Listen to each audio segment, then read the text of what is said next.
Hey everybody, this is Grace, and I have this on my mind this morning about what some people, how people label different types of, people who've been abused, such as, to start off with is target, then, target, victim, survivor, thriver, warrior. And that's the ones I've heard. And I want to go through all those. It's on my mind, like I said. Okay. And I was thinking about it as, how do I see myself right now? Well, I do see myself as a warrior. Okay. And a war, that's the, I can't even say that it's just one, because you can go and be a bit of all of them. But as a warrior, doing videos about this, speaking out, and I have for many, many years spoken out about, say, domestic violence, not domestic violence, but family violence, and domestic abuse, family domestic abuse. And so I have been a warrior for many, many years about it. But, that, like I'm saying, it doesn't mean that that's the only thing that I can be at one time. And I know that, so I'm going to go through the rest of them. Okay, now I don't think that I have the one and only definition for any of these, and this is how I see it. And it's not a one-size-fits-all kind of thing. And like I say, read the disclaimer in the description box below this video on YouTube. I'm not giving any kind of counseling advice or anything along that line. Okay, so target. Now, the way I see a target is when somebody is sitting there thinking, and they see you or they meet you for the first time, or they talk to, they see you online, and they're like, to me, there is a cartoon where the evil ones always like they're washing their hands, you know what I'm talking about, and they're thinking, oh goody goody, I've got a new person that I can make my victim, and I can take all my things out on, or I can use them, or I can abuse them in whatever way. Okay, and the target they can be thinking of using this person or abusing this person in so many ways. I can't mention them all, of course. I can't even think of all of them. But, like an example might be like at work, you're a new employee and somebody who's been there for a while, who's basically a screw up. Keeps their job, is looking at you as, here's a new person I can use as my scapegoat. I can blame it all on them. I can do all that. That kind of person, or you're hired because of your skills, and they think they're going to use it. They're going to be on your team, and that way they're slackers, and they don't have to do the work, and you're going to do it all. Along this line. It doesn't have to be at work. It can be in anything. Okay, and a victim, of course, is the person who is being abused, and that situation that happens, and they are being abused. And remember, abuse is not just physical. And I've never seen thought of physical abuse as simply just physical abuse. There's emotional abuse attached to it, at least, in my view. Okay, and I think victim and survivor pretty much say, are very understandable. I don't have to go into much detail. A survivor is someone who has been through abuse, maybe more than one. And they have survived it. They are going on and living. But I think that moves into the next one, which is thriver. They've been through it. They were all of those, and then they went through it, and then they started thriving after they went no contact. Okay, and about a thriver, to me the way it seems is, like I was saying, somebody who's been through, being a target, became a victim, survived it. And at some point, I think mainly people go no contact. They get away from the problem. They do the best they can to be, low contact, away from that person as much as possible. And then they see that they go through counseling, get themselves together before they go on into something else, and then they begin to thrive.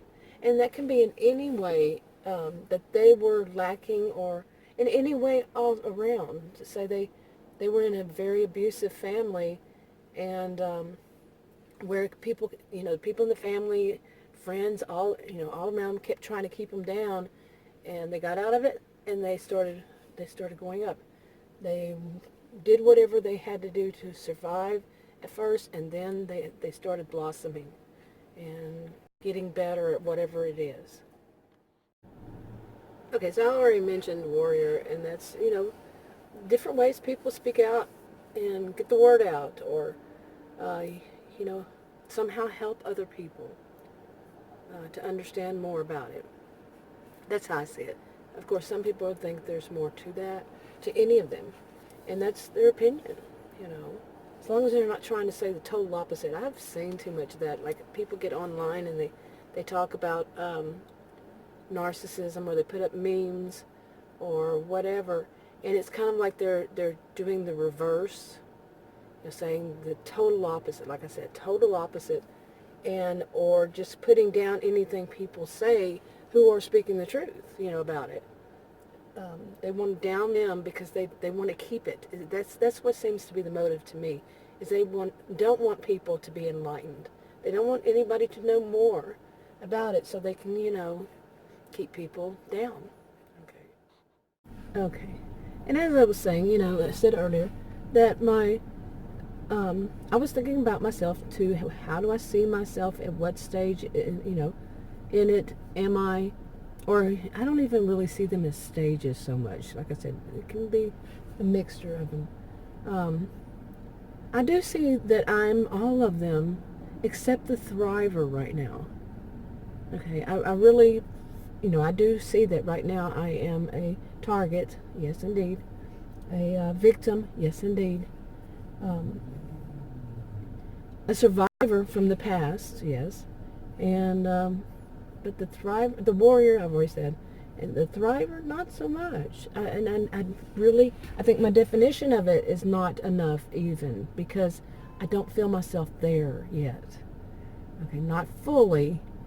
When I was younger, getting out of what I was born and raised in and all that, yeah, I was thriving, I was moving up, I was expanding my world, I was growing. That's one thing that is so tough for people who are, one size doesn't fit all, is that of growth. And like a dysfunctional family, there's not much growth, or a relationship, not much growth. It can be, isn't always, like I said. But as far as the thriving, it seems like I stopped at some point. Just got stuck. I was moving, and, they used to call them movers and shakers and stuff, but I just never got far enough for me. Now, I'm not a money-motivated person. I'm not talking about money or fame, fortune, all that kind of stuff. Isn't money, fame, and fortune? It's kind of redundant. But, and I don't have a goal. I'm not sure what my goal is. What do I want to reach now? Of course, at my age, I'm going through middle adulthood, a crisis kind of situation, that feel like I'm not giving back enough to the society. That's my goal in a way, to give back to society, but I'm not doing enough. I'm not getting where I want to be. So I could say that's a goal, but there's something more there too. What about in me? Okay, I don't know yet. Okay, and what just now came to my mind is what people call a calling. Okay, I don't know how I see that. Honestly, I don't know how I see that, having a calling. And but yeah, people say they have a calling, and I think many more people understand that, what that means. I just put it that way. But I don't know if I have one for this point in my life. And I don't think that, if a person had one, you go through changes in life. And, well, if you can. And you grow and you develop, and it might change later on, or yeah, I always feel like this is a stage that especially women go through at this time. It could be men too, but especially women. I always say that women around my age, they totally give up on what they had before, and their midlife crisis is they totally give up on that and they start something new. Maybe I just really don't know what my something new is. I thought maybe it was making YouTube videos, but no. It could be part of it, but there's just still that something, seriously.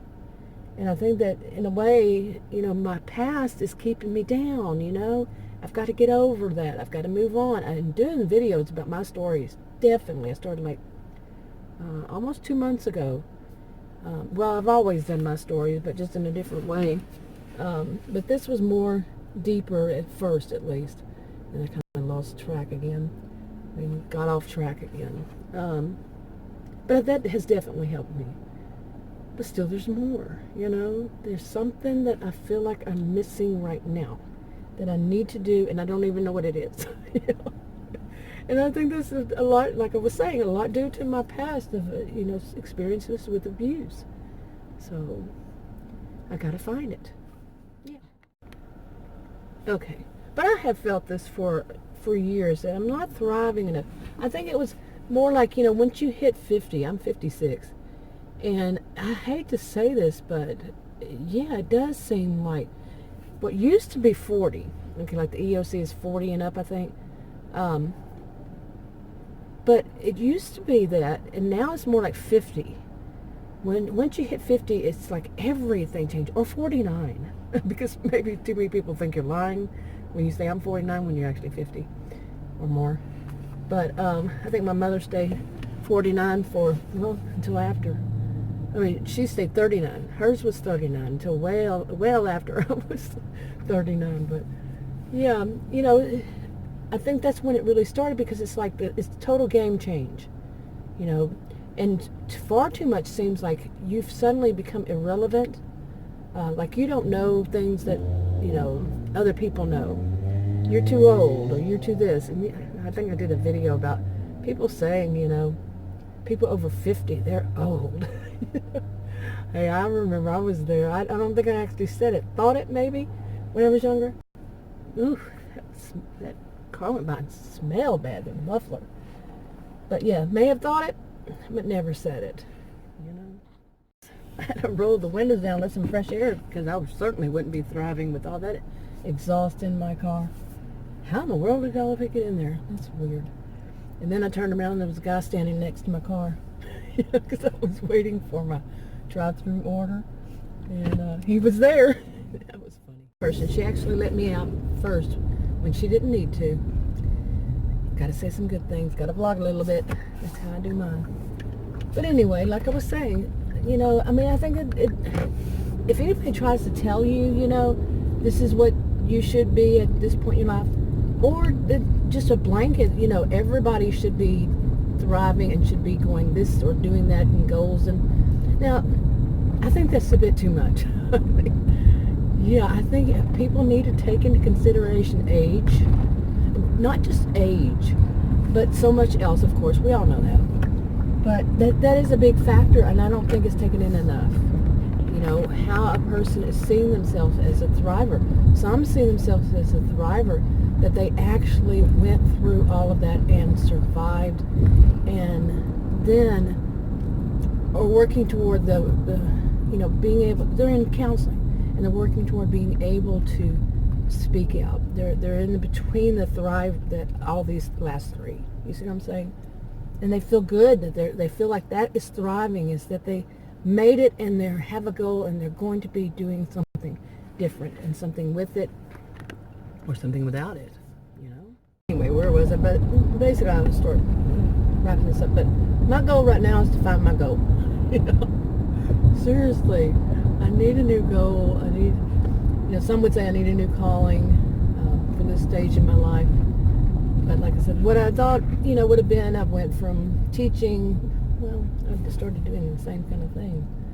From teaching to making making videos, and, well, I don't know, that just didn't work for me.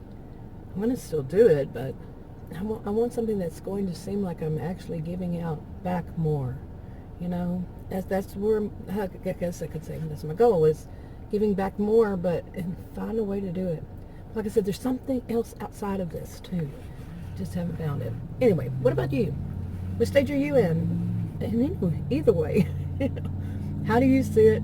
If you feel comfortable leaving a comment, go ahead, and I'll talk to you on another video. Bye.